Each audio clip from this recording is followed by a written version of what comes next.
Bonjour les amis, vous êtes nombreux à vous demander comment débuter sur Power BI. Aujourd'hui, je vais vous présenter quelques fonctionnalités de Power BI pour que vous soyez à l'aise dans la création de vos rapports. Vous êtes prêts? C'est parti! Dans cette vidéo, nous allons jeter un coup d'œil à la section des rapports de Power BI Desktop. Tout d'abord, sur le côté gauche, vous avez un fichier qui vous permet d'enregistrer et de changer des rapports, mais aussi de les publier sur le web. L'onglet Accueil vous permet d'obtenir davantage de données, de modifier des requêtes et de manipuler les données en ajoutant les mesures supplémentaires.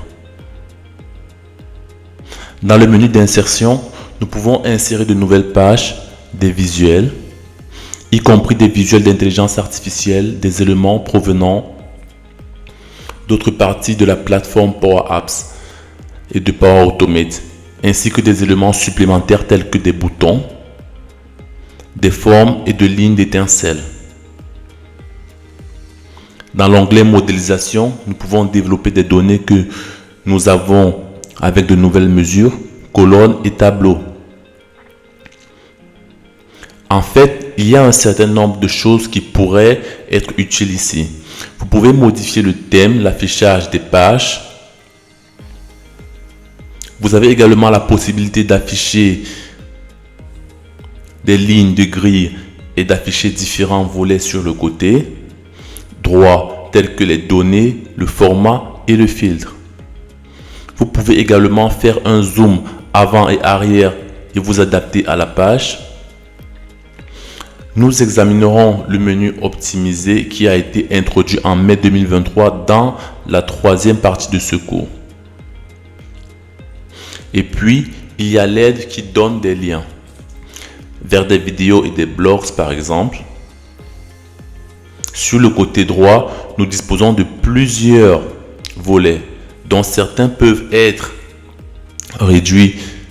Si je clique sur le double chevron droit, je peux réduire et développer le volet des filtres par exemple. Cependant, nous pouvons également afficher différents volets en allant dans Affichage. Je peux donc masquer complètement les filtres en cliquant sur Filtre ou les afficher à nouveau. Désormais, les menus supplémentaires en vert sur fond blanc s'affichent, également en fonction de sur quoi vous cliquez. Ainsi, si vous cliquez sur une visualisation, vous verrez les menus de format et d'exploration des données. Si je clique sur un champ, je vois également des outils de tableau et des outils de colonne. Ainsi, en fonction de ce sur quoi vous cliquez, des menus supplémentaires peuvent s'afficher. Nous examinerons ces menus supplémentaires plus tard dans cette partie du cours. Par ailleurs, si vous ne voyez pas toutes ces icônes, il se peut que vous ayez cliqué sur ce bouton. Si c'est le cas, il se peut que vous voyez une vue différente. Il s'agit d'un ruban différent qui peut être utile si vous utilisez un ordinateur portable. Vous pouvez donc passer d'un ruban à l'autre en cliquant sur ce bouton. Selon la version de Power BI que vous utilisez,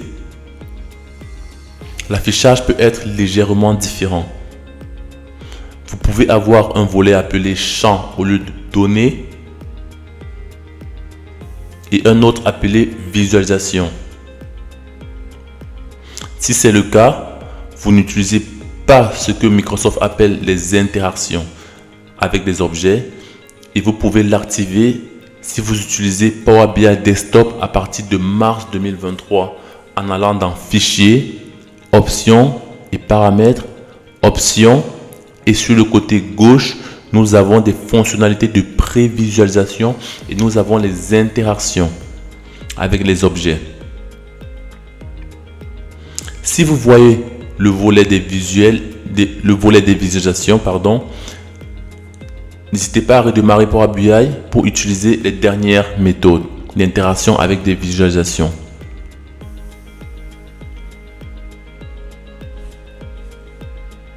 Si vous ne voyez pas le volet de visualisation, c'est parce que vous utilisez ce bouton pour l'intégration avec l'objet et que son remplacement est ce bouton construire dans le visuel. Si vous ne voyez pas ce bouton, c'est que vous n'avez pas sélectionné de visuel. Si je clique ailleurs sur le visuel, vous pouvez voir qu'aucun visuel n'est sélectionné et qu'il n'y a pas de bouton construire votre visuel. Cependant, si je clique à l'intérieur du visuel, nous pouvons voir que nous avons ces 8 poignées de cadre circulaire et que nous avons ce bouton. Nous pouvons avoir d'autres boutons en fonction du type de visualisation. Si je clique sur le bouton, vous verrez exactement ce que nous avons dans le volet de visualisation précédent. Et vous pourrez y ajouter des champs de vos données. Personnellement, j'aime avoir un volet de visualisation. Et si vous voulez en avoir un aussi, vous devez cliquer sur cette flèche à côté de construire un visuel et cliquer sur déplacer vers le sélecteur de volet, ce qui le placera sur le côté droit. Certaines versions de Power BI peuvent ne pas avoir cette flèche déroulante. Si c'est le cas, allez plutôt dans l'affichage, construire pour placer l'icône sur le côté droit également. Vous pouvez maintenant construire un visuel, mais qu'est-ce qu'il arrive à votre volet de données? Il est toujours là, mais il se trouve maintenant dans ce sélecteur de volets.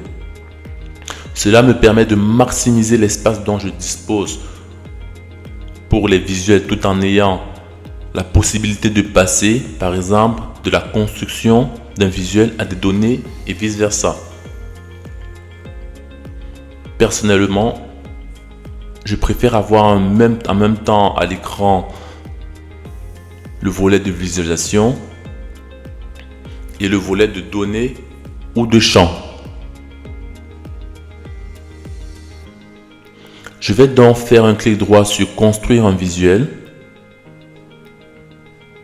et dire ouvrir dans un nouveau volet.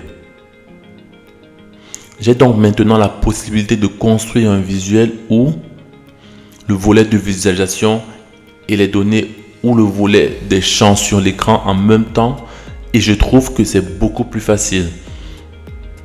Dans la plupart des versions de Power BI, une autre façon d'afficher ces icônes est d'aller sur l'icône et de cliquer dessus, ou de maintenir la touche CTRL enfoncée et de cliquer sur l'icône pour afficher ou masquer ce volet également. Vous pouvez également cliquer sur le symbole plus pour personnaliser le sélecteur de volets afin de pouvoir activer des volets individuels. Elle montre simplement que nous avons ici dans le menu affichage, mais décrit également ce que fait chaque volet dans un format plus convivial. Je vais donc retourner dans le volet données, maintenir la touche CTRL et cliquer sur construire un visuel pour afficher à nouveau ces deux volets. En outre, j'aime que ce sélecteur de volets soit toujours affiché et je peux l'activer en allant dans affichage, sélecteur de volets et en cochant l'option toujours afficher le sélecteur de volets. Ainsi, même si je clique sur la page vide à partir de cette visualisation, mes icônes restent affichées. Ensuite, lorsque je clique à nouveau sur une visualisation, je peux voir mon volet de visualisation et je peux cliquer avec le bouton droit de la souris sur les données et dire ouvrir avec un nouveau volet. Si vous souhaitez que le volet de construction d'un visuel ou de visualisation revienne au visuel, vous pouvez cliquer avec le bouton droit de la souris sur le bouton de construction d'un visuel et sélectionner déplacer vers le visuel. Il existe également des options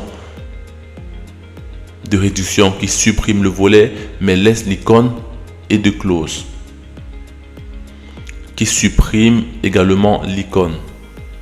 Ainsi, pour une grande partie de cette partie 1, les données et le volet de construction d'un visuel ou de visualisation seront affichés sous forme de volet, car j'aime pouvoir faire glisser les données vers la construction d'un visuel plus facilement.